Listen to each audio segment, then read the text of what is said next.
কাল তোমার জন্মদিন না? যাক, মনে আছে তাহলে। চলো না বাইরে গিয়ে রাতে কোথাও একটা খেয়ে আসি। না, ঠিক আছে তাহলে অর্ডার করে আনিয়ে নেবো। বললাম তো না। আরে দেখো, তুমি কিন্তু আননেসেসারি রাগ করছো। আরে বাথরুমের দরজা বন্ধ করা কি দরকার আছে বলো তো? আরে ছিটকিনি ভেঙে গেলে আমি কি করব? নতুন করে কিছু দেখার নেই, তাই তো বন্ধ করিনি। কি হয়েছে তাতে? নতুন করে দেখার একটা সময় থাকে, প্রাইভেট মোমেন্ট এরকম দেখিয়ে বেড়ালে আর দেখার ইন্টারেস্ট থাকে না, বুঝলে তো? ঠিক আছে, আমি তাহলে এবার থেকে দরজা বন্ধ করার অভ্যেসটা করে নেবো। তুমি রাগ করো না প্লিজ। রাগ করবে তো? ঠিক আছে, রাগ করে থাকো। আমি তাহলে অফিস যাবো না, যাচ্ছি। রুমে গিয়ে চেঞ্জ না, করে না, নেবো। না, যাচ্ছি। না, না। কি হলো?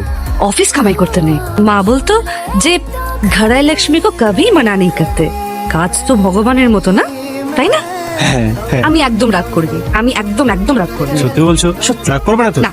যাই কাজে যাই। হ্যাঁ। जो हुकुम मेरे आका। সাবধানে ছিল।